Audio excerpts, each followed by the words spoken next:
Picture this. You have invited your friends over for a summer barbecue. Oh, yeah, the classic weekend setup. Right. The sun is shining, the burgers are on the grill, the drinks are cold.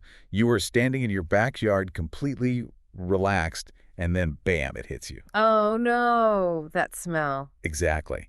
A breeze rolls through the garden, carrying with it a scent that is so completely foul, so undeniably awful, that conversation just stops dead. Yeah, there's no ignoring it. No, you can't. It is the unmistakable, totally embarrassing smell of a failing septic system. Or, maybe it is not even a barbecue. Maybe you just step into your downstairs bathroom and you are immediately hit with this wave of raw sewage odor. Which is just, it's incredibly stressful. It's stressful. Because the moment you smell that odor, your mind immediately goes to the absolute worst-case scenario, right? Yeah. You start picturing heavy machinery tearing up your prized garden. Oh, and the bills. Exactly. Thousands of dollars in emergency plumbing bills. It's a total disruption of your daily life. It honestly feels like a ticking time bomb just waiting to go off. It really does. Well, today we are going to decode exactly what that awful smell is trying to tell you.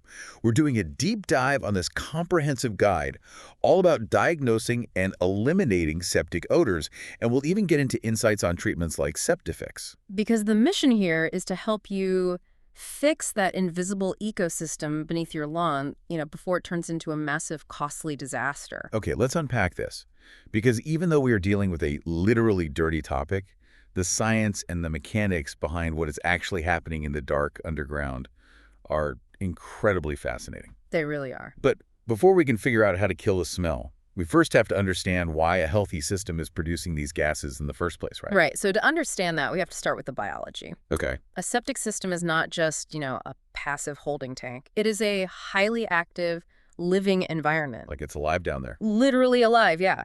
It relies entirely on massive colonies of beneficial bacteria to break down organic waste. That is the whole engine of the system. The biological workforce. Exactly. And as these microscopic workers consume and digest the solid waste, they naturally produce byproducts. The two main ones are methane gas and hydrogen sulfide gas. And hydrogen sulfide, that's the real culprit here, isn't it? Yes.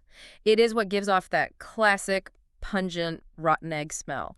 But under normal, healthy conditions, those gases are produced and they are safely routed out of the system. So where do they go? They actually travel up through the plumbing vents located on the roof of your house.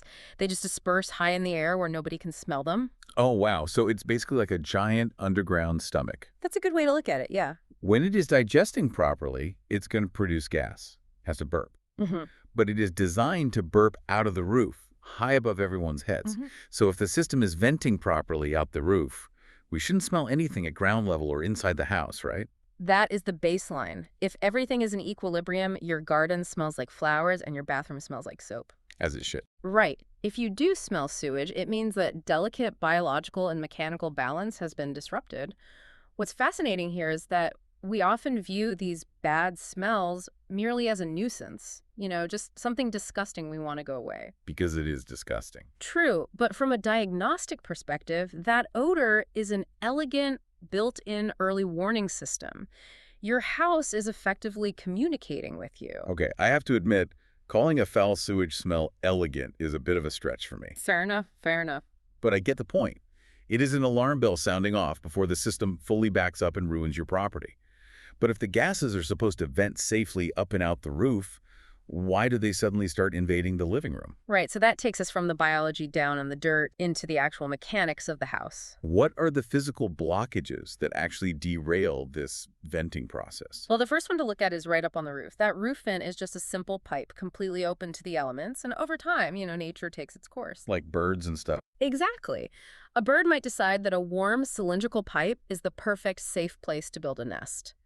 Or, during the autumn, leaves, twigs, and debris can just blow in and accumulate, creating this dense plug. And gas can't get out. Right. When that vent gets blocked, the gases being produced by the bacteria in your underground stomach still need somewhere to go. Gas will always take the path of least resistance. So if the roof is blocked, the pressure builds up. The gas turns around, travels backward through your plumbing, and forces its way out through the drains inside your home. Oh, yuck. Yeah, you'll often notice this as a distinct sewage smell near your sinks.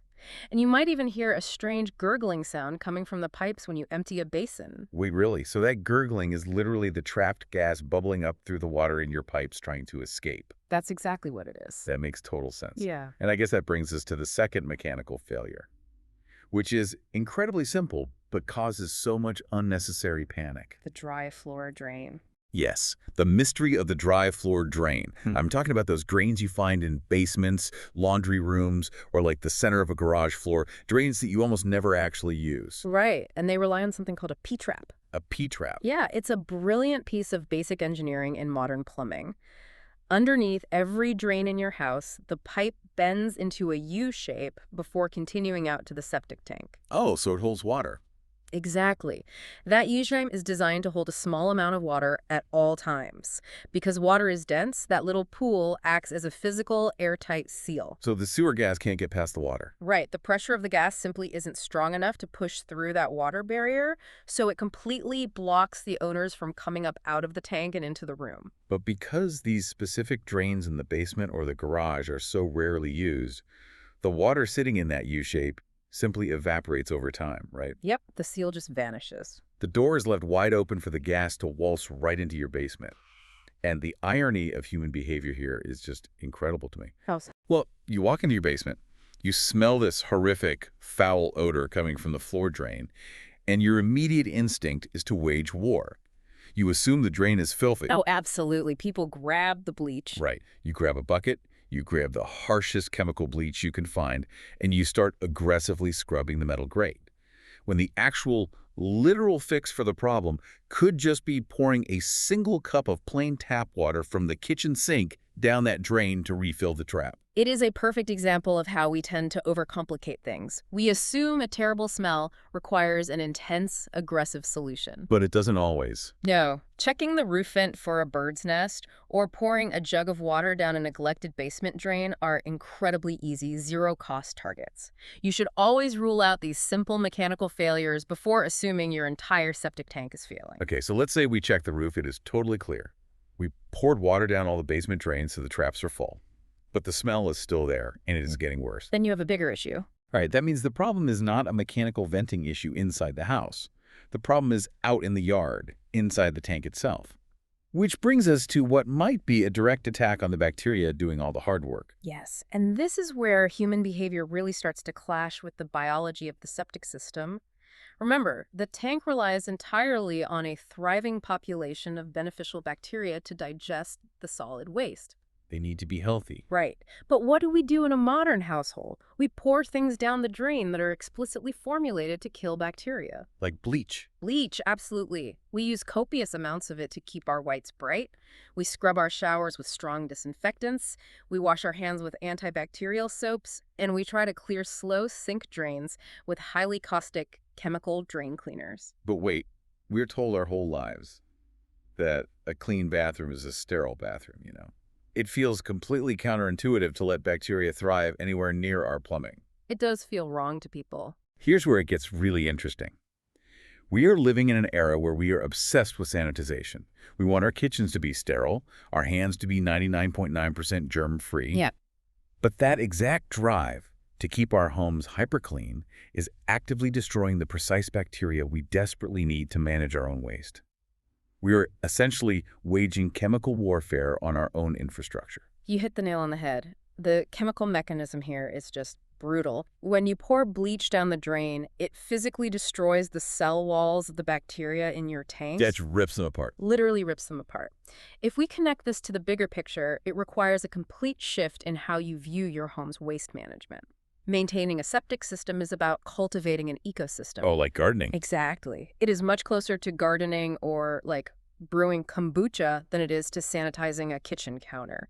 When you drop a chemical bomb on your bacterial workforce, they die off in massive numbers. And then nobody's eating the waste. Yeah, right.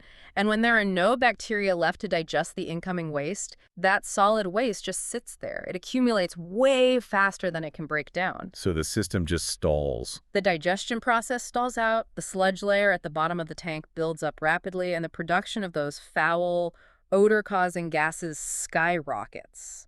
That is when you start getting sluggish drains, a high risk of blockages, and that overpowering sewage smell in your garden. Wow. So we are literally creating the smell by trying to overclean our houses. That is wild. It's a huge paradox. But it isn't just the invisible microscopic chemicals that are overwhelming the system, right? It is also the physical items we flush, and surprisingly, the sheer volume of water we force through the tank. Oh, definitely. This is known as the rubbish bin fallacy. The rubbish bin fallacy. Yeah, many people treat their toilet like a magic portal where things just disappear forever.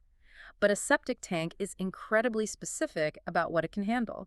It is designed for human waste and toilet paper, period. But people flush all sorts of things. People regularly flush items that absolutely do not break down in a bacterial environment. We are talking about wet wipes, even the ones aggressively marketed as flushable. Oh, those are the worst. They really are. They do not dissolve.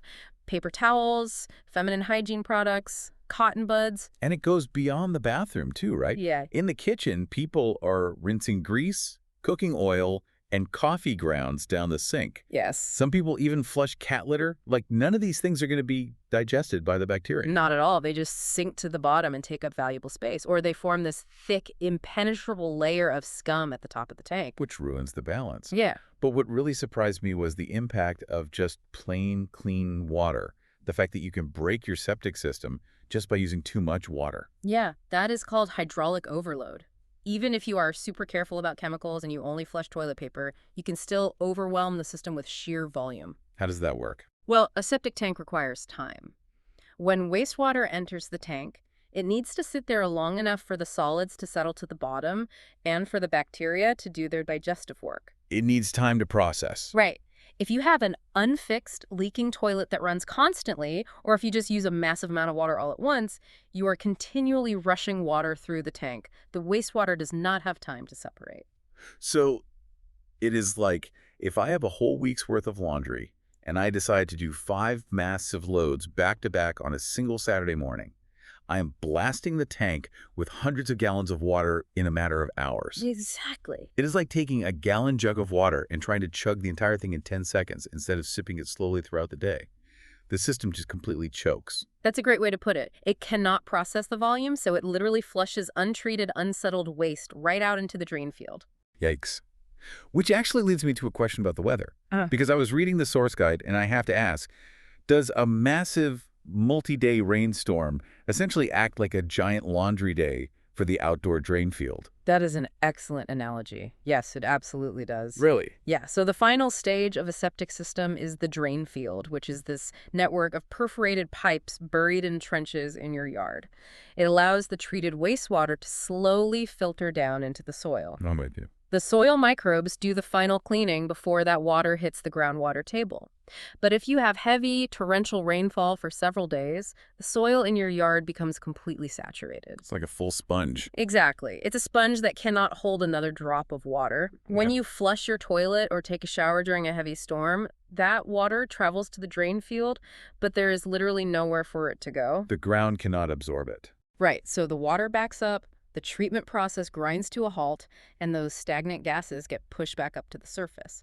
That is why septic odors are often much more noticeable during or immediately after a heavy rainstorm. Wow. Okay, so if we stop abusing the system, we stop pouring bleach, we stop treating the toilet like a rubbish bin, and we spread our laundry out over the week, how do we proactively help the system recover? Good question. How do we maintain it for the long haul? Yeah. Because no matter how perfectly balanced your ecosystem is, that sludge at the bottom is eventually going to build up, right? Right, which brings us to the absolute non-negotiable intervention.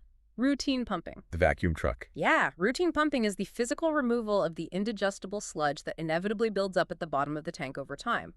No biological process will make that sludge magically disappear. It has to be pumped out by a professional truck. And how often is that? Well, the schedule for pumping is highly individualized. You cannot just guess. It depends on several intersecting variables. The physical capacity of your tank, the size of your household, your daily water usage, and the overall volume of waste you produce. So it's totally custom. Completely. For some large families with a small tank, they might need pumping every 2 years. A single person in a house with a massive tank might go 5 years. Well, if you're listening to this right now and trying to remember the last time you had a vacuum truck in your driveway, you are probably already overdue. That's a safe bet. But this brings up supplemental maintenance products, specifically treatments like SEPTIFIX. It is described as a monthly tablet that you simply drop into the toilet and flush. Right. The claim is that it releases oxygen and introduces beneficial bacteria directly into the tank to support waste digestion and reduce odors.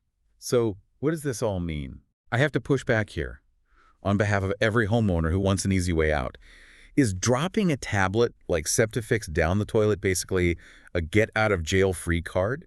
Does this mean you can just flush a pill once a month and never have to pay a guy with a vacuum truck to pump your tank ever again? I am so glad you brought that up because it is a very common, very dangerous misconception. Okay, give us the truth. We have to firmly clarify the reality here. The answer is absolutely no. There is no magical tablet on the market that vaporizes solid sludge. Okay, good to know. Treatment products are designed strictly to complement your regular maintenance, not replace it. Now, having said that, the science behind it is actually quite sound. How so? A typical septic tank is an anaerobic environment, meaning it operates without oxygen. Anaerobic bacteria are slow and they produce a lot of smelly gas. Right, the hydrogen sulfide. Exactly. What a product like SEPTIFIX does is introduce oxygen into the tank, which promotes the growth of aerobic bacteria.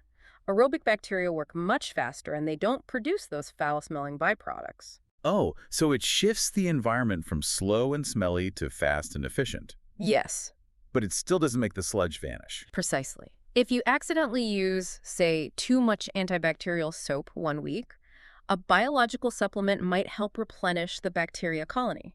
It is a vitamin. Not a substitute for surgery. Exactly. It is a vitamin, not surgery. It absolutely does not replace the physical, structural necessity of routine pumping or professional inspections. That makes perfect sense. Yeah. It is a supplement to good habits, not a replacement for them.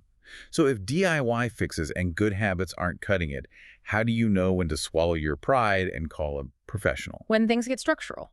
Right, like when does a bad smell cross the line from a weekend nuisance into a massive structural emergency? There are a few severe warning signs that demand immediate attention from a septic specialist. If you ever see raw sewage actually backing up into your home's bathtubs or sinks, that is an immediate emergency. Do not wait. Oh man, yeah, call immediately. If you walk out into your yard and see pools of standing, smelly wastewater bubbling up on the surface of your lawn, the system has failed. Just pools of sewage in the grass. Yes. If you have persistent odors that simply will not go away despite diligent maintenance, or if you are experiencing multiple slow drains across the entire house at the exact same time, accompanied by constant gurgling in the plumbing, those are all massive red flags. It's failing. They indicate that the drain field is failing or the tank is completely full and physically blocked. Now, there's one warning sign here from our source material that I find completely mind-blowing because it is so incredibly counterintuitive. Oh, the grass. Yes, it is a sign that you might actually be thrilled to see until you realize what is causing it. You have to watch out for exceptionally lush grass over the drain field. It tricks a lot of people. I find this so deceptive. Like, you might look out your kitchen window in the middle of a dry August, see this one vibrant, thick, beautifully green, rectangular patch of grass in your yard, and feel incredibly proud of your lawn care skills. You think you're a master gardener. Exactly. You have no idea it is a massive flashing red light. This raises an important question, doesn't it? If the rest of the lawn is dry and struggling, why is that one specific patch of grass thriving so aggressively? Because it's eating the sewage. Exactly. The answer is that it is being hyper-fertilized.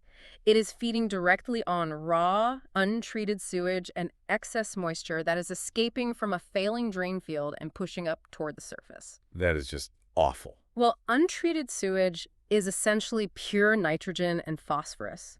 It is raw fertilizer. The roots of that grass are tapping right into a biological hazard. Wow.